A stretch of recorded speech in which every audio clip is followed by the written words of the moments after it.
Bienvenue à vous dans cette nouvelle vidéo qui va être un hors-série centré sur la voiture hybride rechargeable. On en entend de plus en plus parler, notamment parce que les ventes ont explosé en Europe en 2025, mais aussi parce que conscients que le rythme des ventes de voitures électriques n'atteint pas le niveau escompté, les constructeurs automobiles se sont récemment mis d'accord pour demander à la Commission européenne un amendement permettant aux voitures hybrides rechargeables dotées d'un moteur thermique de pouvoir continuer à être vendues après 2035. Effectivement, sur le papier, la voiture hybride rechargeable a énormément d'avantages. On pourrait croire qu'elle a le meilleur des deux mondes, c'est-à-dire l'autonomie et les sensations d'un moteur thermique, cumulées à des consommations de carburant ultra faibles, voire même complètement nulles dans certains cas, comme sur une voiture électrique. Sur le papier, la technologie d'hybride rechargeable est quasiment le véhicule ultime. Mais vous allez voir que dans la pratique, c'est bien différent et qu'en réalité, la voiture hybride rechargeable pourrait être l'une des plus grandes arnaques automobiles modernes. Donc aujourd'hui, un spécial hybride rechargeable. J'espère que cette vidéo hors série vous intéressera. Si c'est le cas, je compte sur vous pour le montrer en soutenant gratuitement la chaîne, en laissant un like, surtout en boostant. C'est le truc le plus important en ce moment pour aider les chaînes YouTube. N'hésitez pas à vous abonner pour mes prochaines vidéos et à laisser un commentaire, notamment pour partager vos témoignages. Je suppose que parmi vous, vous êtes probablement des centaines, peut-être même des milliers à rouler un hybride rechargeable. N'hésitez pas à dire en commentaire si vous êtes satisfait de votre expérience avec votre hybride rechargeable.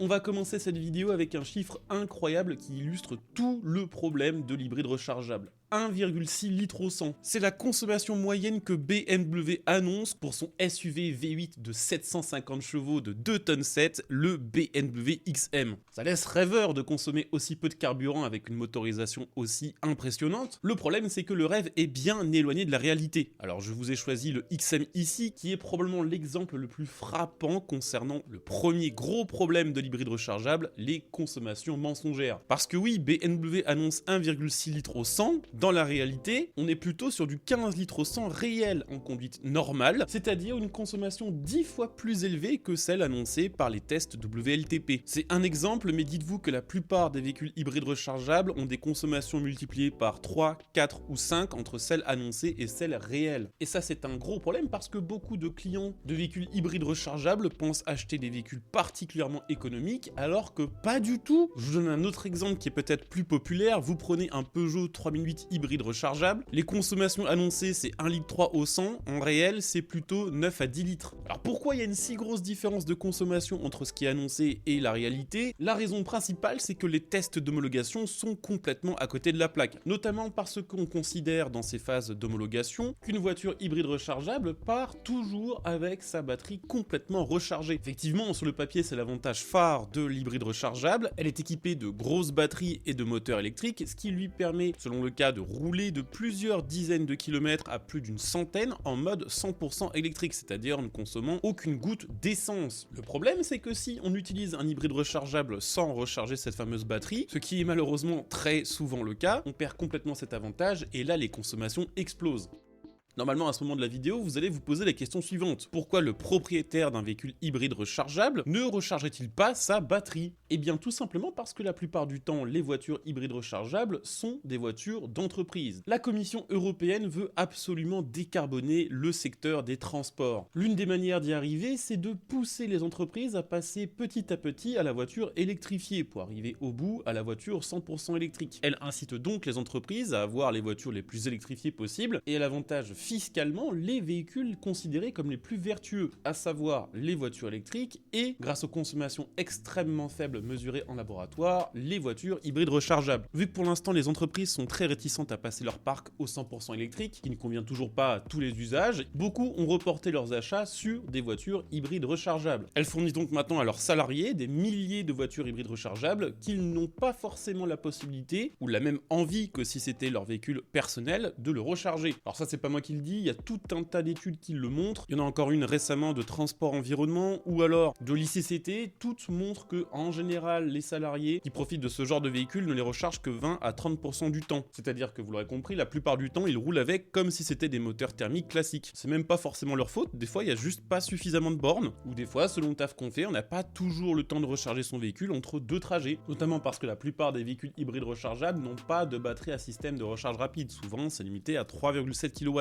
Je donne un petit exemple pour illustrer mes propos. Vous prenez un Peugeot 3008 hybride rechargeable, les autonomies toutes électriques, elles sont aux alentours des 50 à 60 km. La batterie pour ça, elle fait 13,2 kWh. Avec le chargeur embarqué de série, la vitesse de recharge, elle est de 3,7 kW, et avec le chargeur en option, 7,4 kW. Donc en gros, pour recharger et récupérer 50 à 60 km d'autonomie, il faudra patienter entre 1h45, dans les meilleurs des cas, à 7 heures sur une prise domestique. Qui peut se permettre de perdre 7 heures entre deux rendez-vous? Pas grand monde.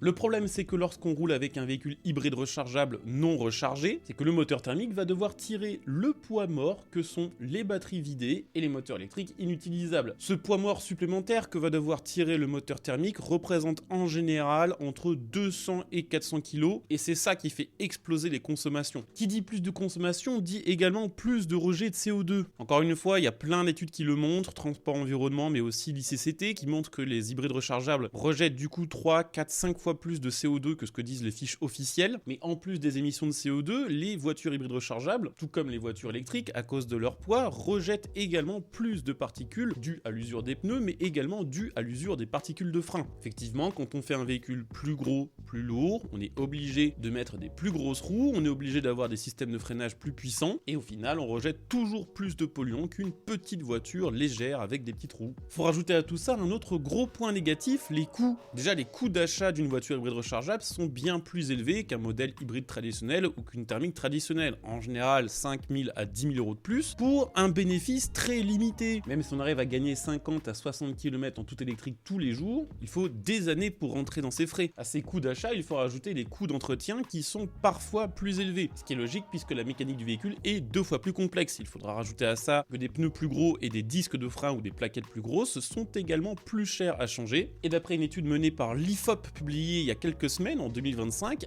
les véhicules hybrides rechargeables, en plus d'être l'une des motorisations les plus coûteuses à l'achat, sont également la plus coûteuse en termes de coûts de détention. D'ailleurs, petite chose assez intéressante avec cette étude de l'IFOP, elle explique noir sur blanc que les véhicules les plus économiques en termes de coûts mensuels totaux, ce sont les purs thermiques, avec les frais mensuels d'une voiture essence représentant en moyenne 469 € par mois pour un Français, le diesel 551 €, l'électrique 513 € et pour terminer, l'hybride rechargeable, roulement de tambour, 762 € par mois. Donc pour résumer, à ce stade de la vidéo, la voiture hybride rechargeable, c'est une voiture qui consomme plus, qui coûte plus cher, qui pollue plus et qui est moins pratique à l'usage qu'une voiture thermique. Le problème, c'est que dans certains cas, ça marche très bien. Effectivement, pour une famille qui va s'acheter son petit hybride rechargeable, qui va le recharger quotidiennement pour assumer en tout électrique les trajets maison-travail et profiter du thermique le week-end ou pendant les vacances pour les distances plus longues, dans ces cas-là, l'hybride rechargeable est extrêmement intéressant. N'empêche qu'avec la réputation qu'elle se traîne à cause des flottes d'entreprises, il y a tout un tas d'ONG environnementalistes qui supplient la Commission européenne de ne pas accorder d'exception ou de dérogation aux véhicules hybrides rechargeables après 2035. On en arrive maintenant à des trucs complètement débiles où les constructeurs automobiles proposent à la Commission européenne d'installer des systèmes de bride sur les voitures hybrides rechargeables qui ne sont pas rechargées régulièrement. On en avait parlé en vidéo il y a quelques temps. Vu que les constructeurs veulent absolument que l'hybride rechargeable soit vendu encore après 2035 et qu'ils ne peuvent pas contrôler les habitudes de recharge de leurs clients, il y a l'association des constructeurs européens automobiles qui a tout simplement proposé que les voitures soient équipées de systèmes électroniques capables de brider leur puissance si son système d'ordinateur de bord considère que vous ne rechargez pas assez régulièrement votre batterie. Pour résumer, la voiture hybride rechargeable, c'était une bonne idée sur le papier pour accompagner la transition vers la voiture électrique, c'est en train de tourner un petit peu au cauchemar. Ça donne des voitures plus chères à acheter, plus chères à entretenir, plus complexes à réparer. Le risque de panne est multiplié puisqu'on a à la fois les pannes du moteur thermique et les pannes du système électrique. Ça fait des véhicules plus lourds qui bientôt seront extrêmement pénalisés par le malus français. Comme je le disais dans cette vidéo, en dehors de quelques cas très particuliers, de quelques types de conducteurs, la voiture hybride rechargeable, c'est plus de défauts que de qualité. Sauf bien sûr pour les constructeurs, pour qui, notamment pour les constructeurs allemands, l'hybride rechargeable est le véhicule ultime. Elle a été conçue